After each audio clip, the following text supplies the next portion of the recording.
Hello everyone, कैसे आप लोग? आई होप आप अच्छे होंगे। एक सीरीज वीडियो चल रही है इनऑर्गेनिक केमिस्ट्री की, जहां पे हम 10 मिनट के अंदर एक अच्छा सा कॉन्सेप्ट सीखते हैं और साथ साथ प्रीवियस ईयर क्वेश्चन को कर रहे होते हैं। अगर आप नहीं फॉलो कर रहे जाकर के जरूर करिएगा, आपके प्रीवियस ईयर क्वेश्चन आज से बनने लग जाएंगे। आज का हमारा डिस्कशन का टॉपिक है हाइब्रिडाइजेशन, और आपके पेपर में ऐसा हो ही नहीं सकता कि यहां से क्वेश्चन ना आए। मैं कह रहा हूं हो ही नहीं सकता। हाइब्रिडाइजेशन का कॉन्सेप्ट मैं सिखाऊंगा CH4 के बॉन्डिंग को एक्सप्लेन करते हुए। देखिए भैया, जो आपका सेंट्रल एटम यहां पे कार्बन है, वो 4 हाइड्रोजन के साथ जुड़ना चाहता है। लेकिन जब वो 4 के साथ जुड़ना चाहता है तो वो ये सोचता है कि यार चारों को मैं सेम इज्जत दूंगा। क्या दूंगा? सेम इज्जत दूंगा। वो उसके लिए रिश्तेदार है, वो होस्ट है ना, एक पार्टी का। तो वो क्या करता है, अपने अंदर, अपने वैलेंस सेल के अंदर जो बैठे हुए ऑर्बिटल्स हैं, एटॉमिक ऑर्बिटल्स, उनको इंटरमिक्स कर देता है। क्या करता है? इंटरमिक्स करके नए हाइब्रिड ऑर्बिटल्स बनाता है। और जो नए ऑर्बिटल्स बनते हैं उन सबकी एनर्जी सेम रहती है, और जो नए ऑर्बिटल्स बने उनका नंबर उतना ही होता है जितने उसने एटॉमिक ऑर्बिटल्स मिक्स किए थे। एग्जाम्पल के तौर पे जहां पे कार्बन है, कार्बन के अंदर सेंट्रल एटम हमारा कार्बन है। कार्बन पे पास क्या है भैया? 2s orbital, 2px। अगला क्या है? 2py। फिर है 2p। ठीक है, यही तो है इनके वैलेंस सेल में। अरे भैया, कार्बन सेकंड पीरियड एलिमेंट है तो 2s और 2p ही वहां पे होते हैं। तो होता क्या है, बॉन्डिंग से पहले, कार्बन बॉन्डिंग करने से पहले इन चारों ऑर्बिटल्स को आपस में मिक्स करता है। जब वो चारों को मिक्स करता है तो उसको मिलते हैं 4 नए ऑर्बिटल्स। कितने? 4 नए ऑर्बिटल्स मिलते हैं, और हर ऑर्बिटल की एनर्जी यहां पे सेम होती है। देखिए भैया, 4 लोग मिलाए एटॉमिक ऑर्बिटल तो 4 हाइब्रिड ऑर्बिटल्स में। और ये जो हाइब्रिड ऑर्बिटल है उनका नाम लिखने का तरीका देखिए। एक s ऑर्बिटल था और p कितने थे? 3। p कितने थे भैया? 3। तो नाम लिखा जाएगा sp3 हाइब्रिड ऑर्बिटल। इतनी बात तो समझ में आ रही है? Yes sir. और यहां पर आप कार्बन का एक्साइटेड स्टेट लेते हो तो सब में एक एक इलेक्ट्रॉन मौजूद रहता है ना। तो क्या होगा, कार्बन का sp3 हाइब्रिड ऑर्बिटल्स आपके सामने बन के आ गया, जो कि आने वाले हाइड्रोजन के 1s ऑर्बिटल के साथ क्या करेगा भैया? ओवरलैप करेगा और कार्बन और हाइड्रोजन के बीच का बॉन्ड बनाएगा। यही होगा ना? आगे देख लेते हैं भैया। यहां पे देखिए, हमने ले लिया है 2s ऑर्बिटल, 2s, ये है 2px, ये है 2py, और ये हमने ले लिया 2pz। इसको हमने मिक्स किया। मिक्स करने के बाद हमें क्या मिला? इस तरीके का एक हाइब्रिड ऑर्बिटल मिला। हाइब्रिड ऑर्बिटल में एक छोटा सा लोब बनता है, एक बड़ा लोब बनता है, और जो बड़ा लोब होता है, जो ये बिगर लोब है, वही बॉन्डिंग के लिए रिस्पॉन्सिबल है। यही क्या है? बॉन्डिंग के लिए रिस्पॉन्सिबल है। ठीक है जी, आगे देख लेते हैं। इंटरमिक्सिंग ऑफ, पढ़ लीजिए, intermixing of pure atomic orbital, intermixing of pure atomic orbitals before bonding to produce new hybrid orbital especially for the bonding purpose। Carbon क्या करना चाह रहा था? हाइड्रोजन के साथ बॉन्ड बनाना चाह रहा था, तो उससे उसने पहले क्या किया? मिक्स करके अपने एटॉमिक ऑर्बिटल्स को हाइब्रिड ऑर्बिटल्स पैदा कर दिए, और इसी प्रोसेस को हाइब्रिडाइजेशन के नाम से जाना जाता है। मामला क्लियर है? Yes sir. अब देखिए, कुछ ऐसा हुआ है, यहां पे हमारा कार्बन है, कार्बन के पास देखना ध्यान से, कितने हाइब्रिड ऑर्बिटल हुए? 4 sp3 हाइब्रिड ऑर्बिटल हैं। तो 4 sp3 हाइब्रिड ऑर्बिटल, वो ऑर्बिटल है मतलब इलेक्ट्रॉन डेंसिटी। तो चारों को एक दूसरे से दूर रखने के लिए वो 109 डिग्री 28 मिनट पर एक दूसरे से दूर रख देता है। जैसे मान लीजिए ये एक sp3 हाइब्रिड ऑर्बिटल है। सर ये छोटा वाला कहां गया? ये, इसको मैं थोड़ा सा इग्नोर कर रहा हूं अभी समझाने के लिए, ठीक। तो ये आपका एक sp3 हाइब्रिड ऑर्बिटल है, ये आपका एक दूसरा sp3 हाइब्रिड ऑर्बिटल है। इनके बीच में वो तब कौन? कार्बन, सेंट्रल एटम एक दूसरे से कितने एंगल पर रखता है? 109 डिग्री 28 मिनट पर रखता है। ऐसा तीसरा वाला भी आएगा, ऐसे चौथा वाला भी आएगा। ये सब एक दूसरे से 109 डिग्री 28 मिनट पर रहेंगे। उसके पास 4 हाइब्रिड ऑर्बिटल बने, और चारों एक दूसरे से कहां पर है भैया? इस तरीके से 109 डिग्री 28 मिनट पर हैं। अब ये तैयार है, कहता भैया हाइड्रोजन आ जाओ, हाइड्रोजन आ जाओ, हम तुम्हारे साथ बॉन्ड बनाना चाहते हैं। क्या करना चाहते हैं? तुम्हारे साथ बॉन्ड बनाना चाहते हैं। तो देखो भैया, ये अब बॉन्ड बनाएंगे, किसके साथ? बॉन्ड बनाएंगे किसके साथ? हाइड्रोजन के साथ। अब ये हाइड्रोजन को अपने पास बुला रहे हैं। जब आएंगे तो कुछ इस तरीके का होगा, देखना भैया। यहां पे कार्बन और हाइड्रोजन के बीच में बॉन्ड बन जाएगा, क्योंकि ये हाइड्रोजन का 1s और इस कार्बन का sp3 हाइब्रिड ऑर्बिटल आपस में क्या करेंगे? आपस में क्या करेंगे भैया? ओवरलैप करेंगे, और इस तरीके से यहां पर कोवलेंट बॉन्ड का फॉर्मेशन जाएगा। इसी तरीके से यहां पर भी एक कोवलेंट बॉन्ड का फॉर्मेशन होगा, यहां भी एक कोवलेंट बॉन्ड का फॉर्मेशन होगा और यहां भी इस तरीके से कोवलेंट बॉन्ड का फॉर्मेशन होगा। मतलब कि हमारे पास कार्बन है और इस तरीके से CH4 बन जाएगा। क्या बन जाएगा? CH4 बन जाएगा।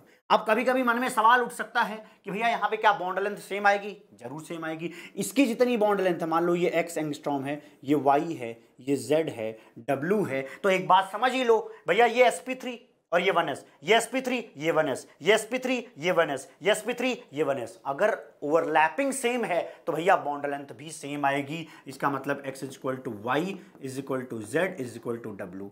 ये है बेसिक कॉन्सेप्ट ऑफ हाइब्रिडाइजेशन। साथ समझ में आ गया होगा। All CH bonds are same in CH4। आगे बढ़ जाते हैं, तो चलिए देखते हैं कि किस तरीके से किसी मॉलिक्यूल के अंदर स्टेट ऑफ हाइब्रिडाइजेशन को कैलकुलेट किया जाता है। का सिंपल सा तरीका है स्टेरिक नंबर रूल, जहां पे स्टेरिक नंबर क्या होता है भैया? साइड एटम का नंबर और लोन पेयर को जोड़ दिया जाए जो कि सेंट्रल एटम पर प्रेजेंट है। तो जहां मान लीजिए कि कोई मॉलिक्यूल है, उस मॉलिक्यूल में जो सेंट्रल एटम है उसके ऊपर अगर कुछ लोन पेयर प्रेजेंट है तो उसका नंबर लिखना है, और उस सेंट्रल एटम के किनारे किनारे जो साइड एटम्स हैं उनके नंबर को लेकर के जोड़ देना है। तो उस मॉलिक्यूल के लिए क्या मिल जाएगा? स्टेरिक नंबर मिल जाएगा। स्टेरिक नंबर का मतलब होता है सेंट्रल एटम के किनारे कितनी भीड़ लगी हुई है, उसको देख करके आप हाइब्रिडाइजेशन को बता सकते हैं। एग्जाम्पल के तौर पे यहां पे देख लीजिए, अगर स्टेरिक नंबर 2 निकल के आता है तो आप लिखेंगे कि एक s ऑर्बिटल और एक p ऑर्बिटल मिक्स हुआ होगा, तब जाकर के sp हाइब्रिडाइजेशन हुआ होगा। क्या हुआ होगा?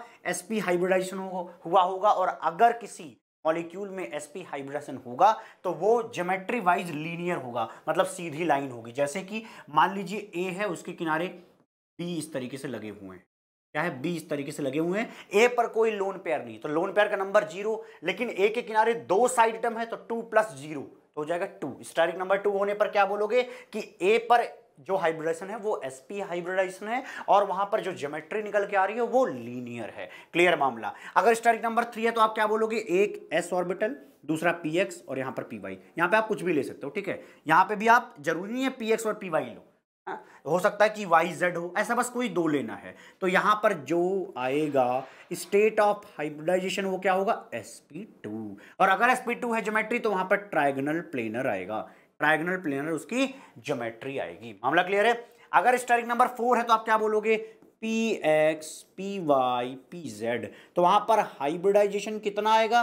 sp3 हाइब्रिडाइजेशन आएगा। sp3 से क्या बनेगा? टेट्राहेड्रल ज्योमेट्री बनेगा, जैसा कि हमने CH4 में देखा था। और हमने क्या देखा था कि थीटा इज इक्वल टू कितना रहता है? 109 डिग्री 28 मिनट ये रहता है। मामला क्लियर है? ट्रायगोनल प्लेनर में थीटा की बात करिए। चलिए थीटा सबका बता देता हूं। थीटा कितना होगा? ट्रायगोनल प्लेनर में जो थीटा होगा वो थीटा होता है 120 डिग्री। लीनियर में आपको पता ही होता है, लीनियर में क्या भैया? थीटा 180 डिग्री है, थीटा 180 डिग्री। क्लियर है? ओके, अगला देख लेते हैं। अगर स्टेरिक नंबर 5 आया तो s, इसके बाद px py pz, और d कौन सा यूज होता है? dz square. dz स्क्वायर क्या बनेगा? Trigonal bi pyramidal. समझाता हूं एग्जांपल के तौर पे PCl5। आपको क्या करना है? आपको क्या करना, देख लीजिए भैया। 5 क्लोरीन लगाने हैं, 2 क्लोरीन को एक्सियल पोजीशन पे लगाएंगे, इसको क्या बोलते हैं? Axial position. और बाकी ये जो 3 बचे हुए हैं उनके लिए शब्द यूज होता है इक्वेटोरियल पोजीशन। बाकी जो देख रहे हो आप क्लोरीन लगते हुए वो कहां पर? Equatorial position. तो आप ऐसे समझिए ग्लोब है, ग्लोब का ये इक्वेटर है ना, इसे बीच वाला पार्ट, तो क्या बोलते हो? ये आपका हो जाएगा इक्वेटर पर है, तो इसलिए हम बोलते हैं ये इक्वेटोरियल पोजीशन है, ये एक्सिस पर है। ठीक, ये क्या है? Equatorial, equatorial position. क्लियर है मामला? Yes sir. अब एक बात देखना, यहां पे जो थीटा है वो कितना है? 120, लेकिन क्लोरीन फास्फोरस क्लोरीन यहां पे कितना है? 90। इसका मतलब यहां पे दो नोटेबल थीटा आता है, वो क्या है? एक है 120 और दूसरा क्या है भैया? 90 डिग्री। दूसरा क्या है? 90 डिग्री। इतनी बात ठीक है या नहीं बता कृपया? यस सही है। अगले पर आ जाते हैं। 6 होने पर आप क्या बोलोगे?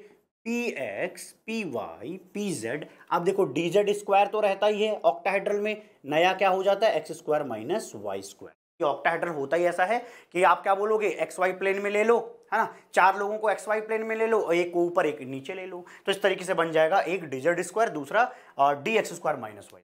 मतलब क्या हुआ कि जब आपके सेंट्रल एटम के किनारे 6 हाइब्रिड ऑर्बिटल्स की जरूरत है, तो सेंट्रल एटम अपना s ऑर्बिटल, तीनों p ऑर्बिटल, और d में से जो 5 थे, d में जो 5 थे उनमें से dz स्क्वायर और dx square minus Y square को आपस में इंटरमिक्स करेगा, तो वहां पर मिलेगा ऑक्टाहेड्रल। क्या बोलते हैं उसको? ऑक्टाहेड्रल। और इस कंडीशन में सारे थीटा आपको क्या दिखाई देते हैं?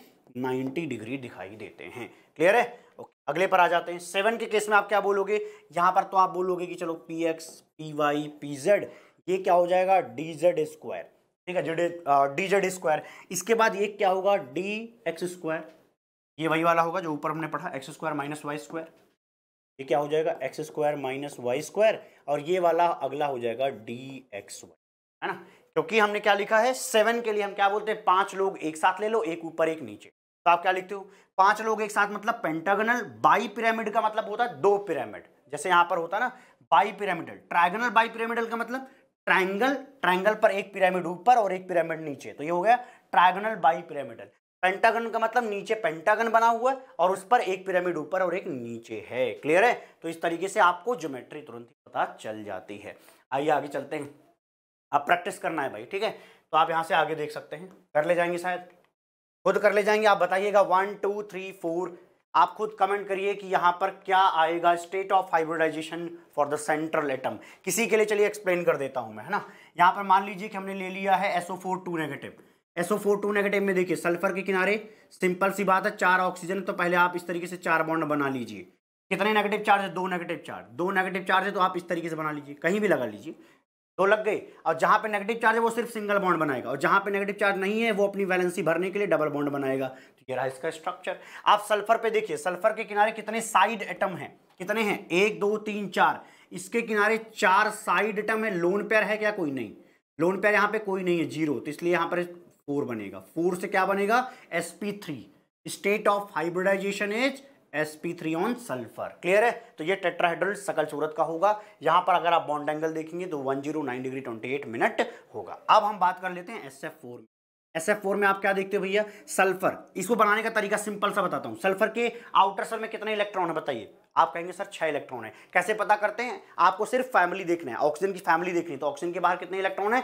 6 इलेक्ट्रॉन है। बाहर का मतलब वैलेंस शेल से है यहाँ पे, ठीक है? तो आप क्या बनाइए, यहाँ पे पहले 6 इलेक्ट्रॉन बना दीजिए।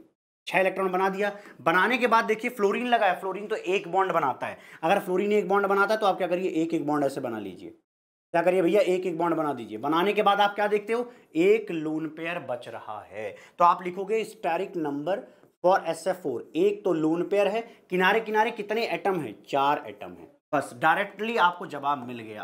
क्या हुआ? 5। कितना हुआ? 5। ठीक है, तो आपको मिल गया 5। 5 का मतलब क्या हुआ भैया? sp3 डिहाइब्रिडाइजेशन, sp3 डिहाइब्रिडाइजेशन। चलिए आगे बढ़ जाते हैं। अगला है XeF4। तो कैसे करेंगे भैया? जेनॉन के किनारे कितने इलेक्ट्रॉन? 8 इलेक्ट्रॉन। जेनॉन किनारे 8, 4 फ्लोरीन लगे तो क्या करिए, ऐसे रफ में कहीं बना लीजिए। पहले 4 फ्लोरीन लगा दिए, बचा क्या? बचा 2 लोन पेयर। कितना सिंपल हो चुका है, 2 इसके पास हो गया लोन पेयर, और साइड एटम कितने हैं? 4, तो हो गया टोटल 6।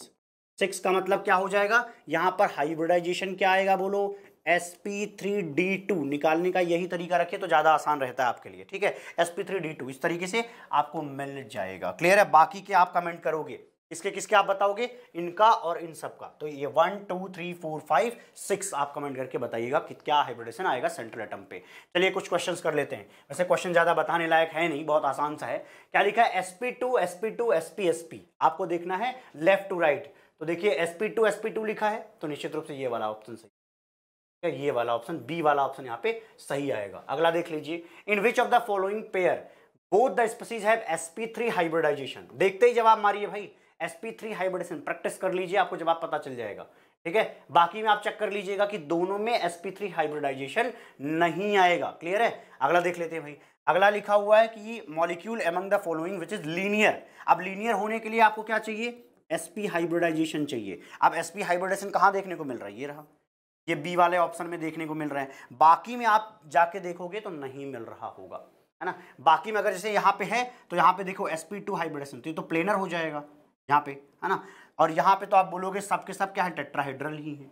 तो इस तरीके से आपको ऑप्शन कौन सा मिला, बी ऑप्शन मिल जाएगा। क्लियर है? ओके, अगला एक सवाल कर लेते हैं। लिखा है in the octahedral structure the pair of D orbitals involved in D2sp3 hybridization, है ना। ये चीज वैसे देखने को कहां पे ज्यादातर मिलती है, ये हमें मिल रही होती है कोऑर्डिनेशन केमिस्ट्री में, लेकिन कोई दिक्कत की बात नहीं है। ऑक्टाहेड्रल पूछा है तो वही लगता है, क्या क्या, DZ² and DX² minus Y², अभी थोड़ी देर पहले आपको बताया गया है ये। अगला क्या है, AsF5 molecule is trigonal bipyramidal, निश्चित रूप से the hybrid orbitals used by the AS atom for the bonding are, वो आपको क्या बताया गया, AsF5। आप क्या देखते हो भैया, AsF5 में ये स्ट्रक्चर आएगा। कैसे पता चल रहा है, AS के किनारे 5 इलेक्ट्रॉन थे, पांचों ने क्या कर लिए भैया, बॉन्ड बना लिए। AS है कहाँ का, अरे नाइट्रोजन की फैमिली का है। क्लियर है जी? ये देखिए स्ट्रक्चर है। तो आप क्या बोलते हो, बोलो भाई, आप क्या बोलते हो कि यहाँ पर S PX PY PZ और DZ²। अभी आपको ये भी बताया गया। मिलते हैं हम आपको अगली वीडियो में, तब तक के लिए खुश रहिए, प्रसन्न रहिए।